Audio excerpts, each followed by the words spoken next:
Welcome to my scientifically informed insider look at mental health topics. If you find this video to be interesting or helpful, please like it and subscribe to my channel. Hello, this is Dr. Grande. Today I have 3 questions on selfies. What is the relationship between selfies and narcissism? What is the relationship between selfies and personality? And will selfies destroy the world? Right? That one sounds a little scary, but I will get to the answer. With the advent of the smartphone and its increasing capabilities, self-photography has become popular. The term selfie was added to the Oxford Dictionary in 2013. It is defined as a photograph that one has taken of oneself, typically one taken with a smartphone or webcam and shared via social media. So looking at this definition, the only thing really required is somebody taking a picture of themselves.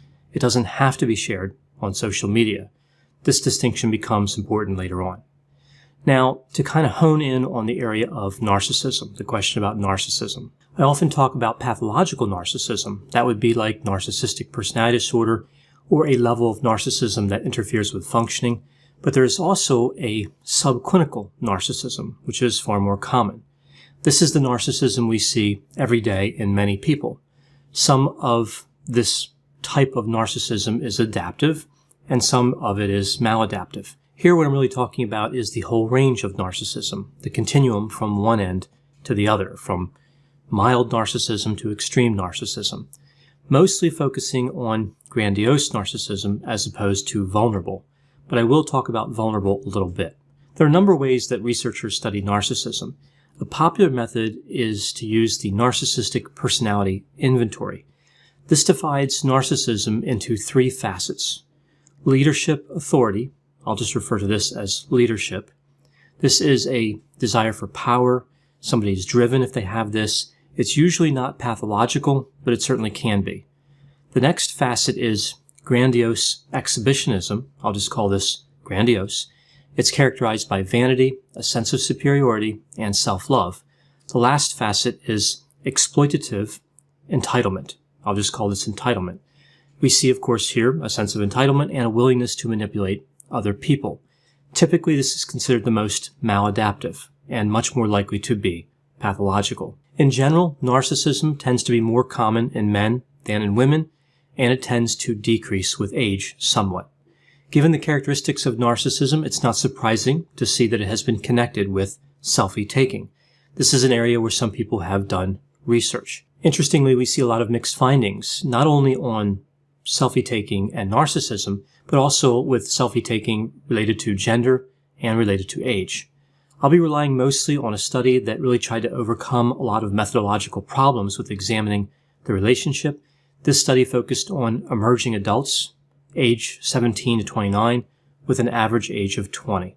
It's also important to look at motivation. There are a lot of different motivations to take a selfie. Not all of them would connect to narcissism. A few reasons that somebody might take a selfie: to provide information about themselves to others, escapism, to facilitate a sense of belonging, conformity, or it could be part of their job. Now, in terms of gender differences, males and females take selfies at equal rates, but females take significantly more selfies that include other people in the shot. So how about the tendency to take selfies alone or with others? Well, the way this was studied was to compare individuals who had a high level of narcissism to those who had a low level on all 3 of the facets. Again, leadership, grandiose, and entitlement.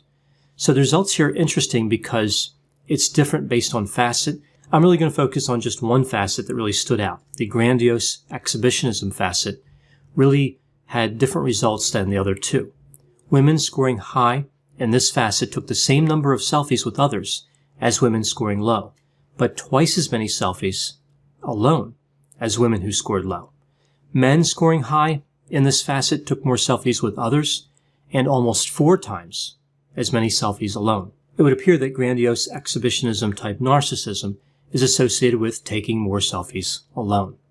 Now, how about motive? I talked about this before. Why do people take selfies? To study this, the researchers collected responses to a survey and then divided up the information into themes or patterns. About 30% of the responses were narcissistic, so 30% of the motives. We saw no gender difference here. Men and women were equally likely to report a narcissistic motive. So 70% of the responses did not involve a narcissistic motive.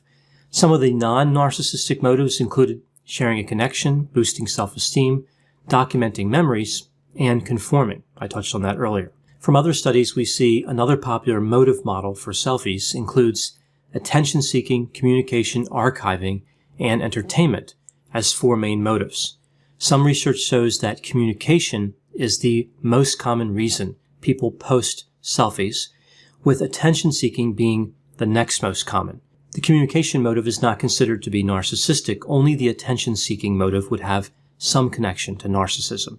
So going back to the original study, this study also found that individuals who appear to lack narcissistic tendencies may still have those tendencies manifest in special circumstances, like when posting selfies to social media. So some people may behave in a narcissistic way sometimes, even though they don't actually have the personality trait. This is actually fairly important. It hints that there could be a reciprocal relationship. So here's the theory behind that. Here we see someone who's not narcissistic, but they act narcissistic specifically around the area of selfies. So essentially they are repeatedly entering into a state of narcissism, even though they lack the trait of narcissism. So again, kind of manifesting the behaviors temporarily, but they don't do it as a tendency. The concern here is that if one repeats a state, it sometimes becomes a trait.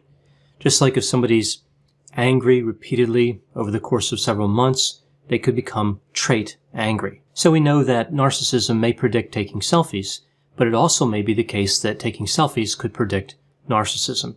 Again, a reciprocal relationship. I'll talk more about this theory toward the end of the video.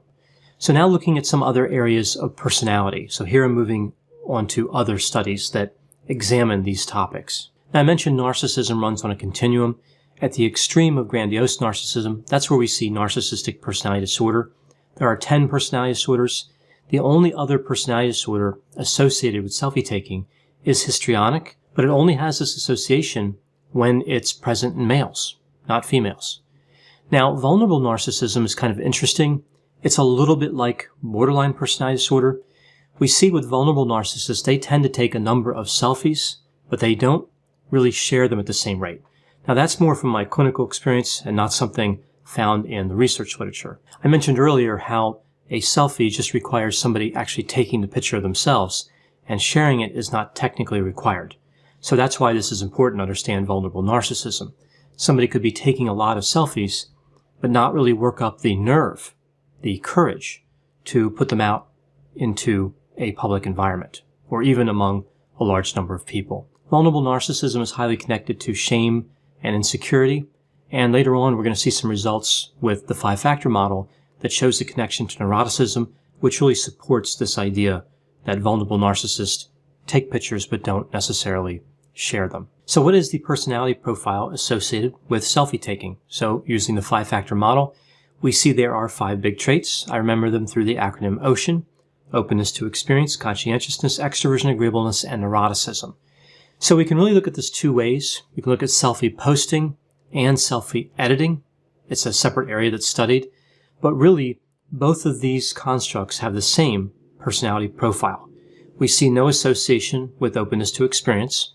There's a positive relationship with extroversion.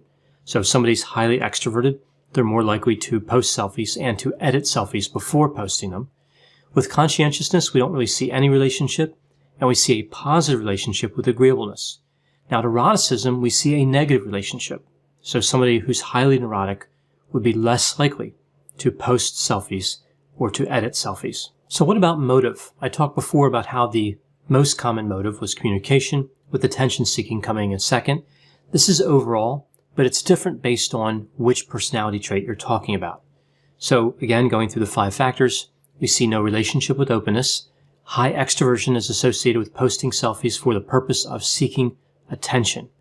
Conscientiousness, no relationship. Highly agreeable individuals post selfies to communicate and archive, so to preserve the memory.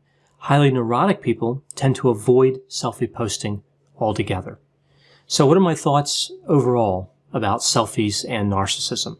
Will selfies end up destroying the world?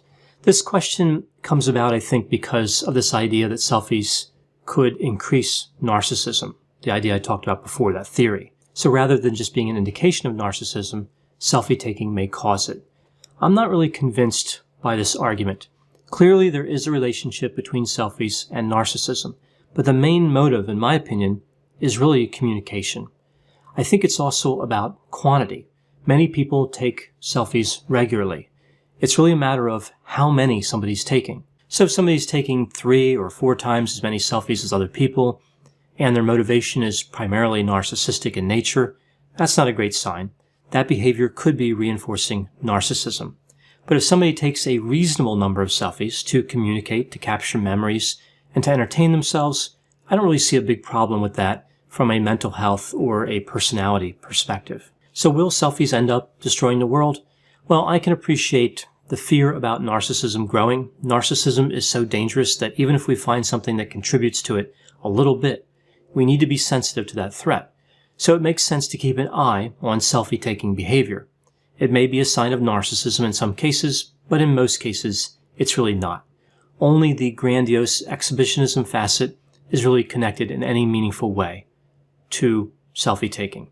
When it comes to behaviors or situations that threaten to destroy the world, taking selfies is going to have to get in line, right? There are a lot of other things that threaten the world more than selfies. I think it's just a matter of prioritizing at some point, and selfie-taking behaviors are way down on the list. I know whenever I discuss topics like narcissism, there will be a variety of opinions. Please put any opinions and thoughts in the comment section. They always generate an interesting dialogue. As always, I hope you found my analysis of this topic to be interesting. Thanks for watching.